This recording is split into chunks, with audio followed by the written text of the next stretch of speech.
नमस्कार, आज है 3 जून 2025 और दिन है मंगलवार।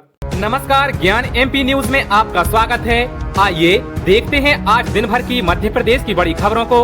उससे पहले आप वीडियो को लाइक करना ना भूलें और कमेंट में अपने जिले का नाम जरूर बताएं। इंदौर में फिर मिले कोरोना मरीज। इंदौर में रविवार को कोरोना के 3 नए मरीज सामने आए हैं। इनमें एक मरीज इंदौर निवासी है, जबकि 2 अन्य में एक देवास और दूसरा किसी अन्य जिले का रहने वाला है। इंदौर का संक्रमित 37 वर्षीय युवक है, जिसे हल्के लक्षणों के बाद होम आइसोलेट कर दिया गया है। उसकी हालात सामान्य है और उसकी कोई ट्रैवल हिस्ट्री नहीं मिली है।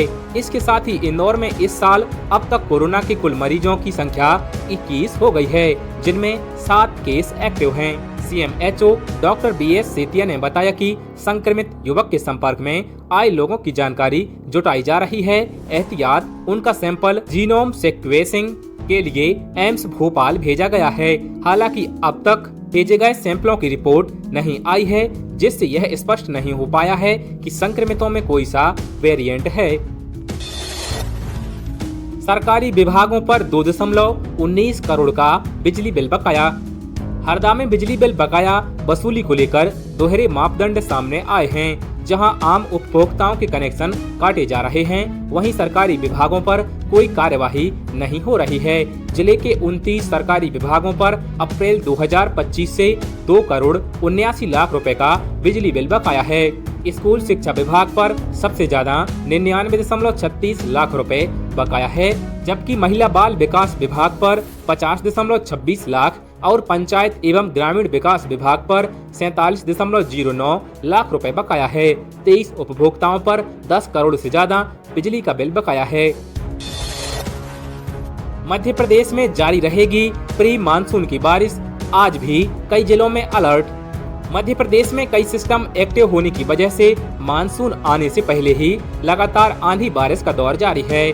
सोमवार को भी प्रदेश में अलर्ट जारी किया गया है। मौसम वैज्ञानिकों का कहना है कि प्रदेश में मानसून की एंट्री 10 जून तक होगी। मौसम विभाग की माने तो अभी मानसून महाराष्ट्र छत्तीसगढ़ में एक ही जगह पर ठहरा हुआ है, पिछले कुछ दिनों से आगे नहीं बढ़ रहा है। सोमवार को जिन जिलों में आंधी बारिश का अलर्ट है, उनमें भोपाल, इंदौर, उज्जैन, ग्वालियर, मुरैना, भिंड, दतिया, निवाड़ी, टीकमगढ़, छतरपुर, रीवा, सीधी, सिंगरौली, पन्ना, दमोह, मंडला, बालाघाट, सिवनी, पांडुर्णा, छिंदवाड़ा, नरसिंहपुर, सागर, विदिशा, रायसेन, नर्मदापुरम, बैतूल, सीहोर, शाजापुर, देवास, धार, अलीराजपुर, झाबुआ, रतलाम आदि जिले शामिल हैं, जहां हवा की रफ्तार 40 से 50 किलोमीटर प्रति घंटा तक हो सकती है। राज्यसभा सांसद दिग्विजय सिंह बोले, बैगा आदिवासियों को उनका हक दिलाने में कोर्ट तक लड़ाई लड़ूंगा। बैगा चक में शामिल पिपरिया माल और बघरेली के बैगा आदिवासियों की जमीनें मन मर्जी के दामों पर डरा धमका, धांधली व फर्जीवाड़ा कर खरीद ली गयी। यह इनके हक, पहचान व जीवन यापन का मुद्दा है, इसलिए इन्हें न्याय दिलाने के लिए कोर्ट तक लड़ाई लड़ूंगा। यह बातें प्रदेश के पूर्व मुख्यमंत्री तथा राज्यसभा सांसद दिग्विजय सिंह ने रविवार को डिंडोरी में प्रेस कॉन्फ्रेंस में कही। उन्होंने कहा कि यहाँ के बैगा आदिवासियों के साथ जो हुआ उससे राष्ट्रपति को दुख हुआ, चिंता हुई, इसलिए उन्होंने मुख्य सचिव से कार्यवाही करने को कहा। मैं भी यही कहता हूँ कि सरकार इस मामले की पूरी जांच कराए, क्योंकि यहाँ के आदिवासियों की 1000 एकड़ जमीन खरीदी गई है। ये जमीन बॉक्साइट परियोजना क्षेत्र अंतर्गत आती है। पचमढ़ी के राजभवन में होगी एमपी सरकार की कैबिनेट बैठक। जबलपुर, दमोह, महेश्वर और इंदौर के बाद भोपाल से बाहर मध्य प्रदेश सरकार की कैबिनेट की अगली बैठक मंगलवार को पचमढ़ी में होगी। मौसम की स्थितियों को देखते हुए यह बैठक राजभवन में करने का फैसला किया गया है। पचमढ़ी के जागीरदार के बेटे राजा भभूत सिंह की स्मृति में होने वाली इस बैठक की तैयारियां स्थानीय प्रशासन कर रहा है। बैठक के मद्देनजर कई मंत्री आज ही पचमढ़ी पहुंचने वाले हैं। राजा भभूत सिंह के शौर्य को समर्पित रहने वाली 3 जून की कैबिनेट की बैठक में प्रथम स्वतंत्रता संग्राम के दौरान अंग्रेजों को लोहे के चने चबाने वाले नर्मदा अंचल के शिवाजी कहे जाने वाले राजा भभूत सिंह के शौर्य को स्मरण किया जाएगा।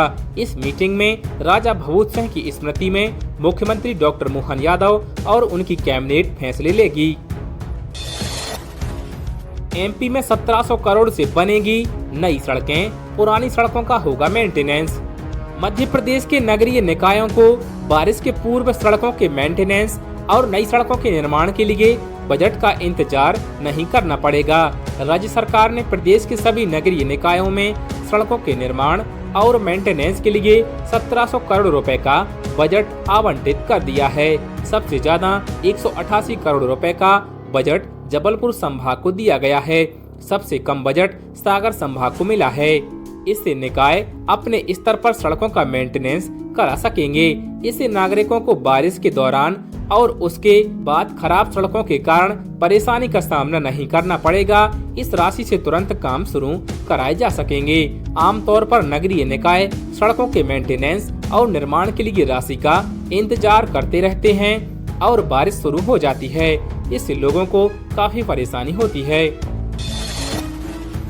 किराए के मकान में रहने वालों को बड़ी राहत, सस्ती दरों पर मिलेंगे घर। मध्य प्रदेश में प्रधानमंत्री आवास योजना शहरी 2.0 के तहत पंजीयन शुरू हो गए हैं, लेकिन अभी इसका लाभ मिलने में 5 से 6 माह का समय और लगेगा, क्योंकि अभी केवल योजना के 4 घटक ही घोषित हुए हैं। पूरी गाइडलाइन नहीं आई है। इस बार योजना में सस्ती दरों पर किराए के मकान भी मिलेंगे, लेकिन अभी तक इसका इंतजार हो रहा है। सरकार ने इस योजना के तहत 10 लाख लोगों के लिए आवास बनाने का लक्ष्य रखा है। फिलहाल योजना के किस घटक में कितने हितग्राहियों को लाभ दिया जाएगा, यह तय नहीं हो पाया है। इसका निर्धारण गाइडलाइन आने के बाद ही तय होगा। शिवराज सिंह चौहान ने कहा, दिल्ली आओ तो मामा के घर जरूर आना। देश के कृषि मंत्री और एमपी के पूर्व सीएम शिवराज सिंह चौहान ने किसानों को अपने घर आने के लिए आमंत्रित किया है। एक कार्यक्रम में उन्होंने खुले मंच से यह घोषणा की कि कृषि मंत्री शिवराज सिंह चौहान ने कहा कि किसान भाइयों, मैं बंगले में बैठने और गाड़ी में घूमने वाला मंत्री नहीं हूँ। दिल्ली आओ तो मेरे घर जरूर आना। दिल के और घर के दरवाजे दोनों आपके लिए खुले हैं। केंद्रीय कृषि मंत्री शिवराज सिंह चौहान सोमवार को बिहार पहुँचे। वे पूर्वी चंपारण के पीपराकोठी गाँव में विकसित कृषि संकल्प अभियान में शामिल हुए। केंद्रीय मंत्री शिवराज सिंह चौहान ने कार्यक्रम में बिहार में कृषि के विकास पर कई अहम बातें कही। सीएम मोहन यादव की बड़ी कार्यवाही, कटनी दतिया के एसपी को हटाया।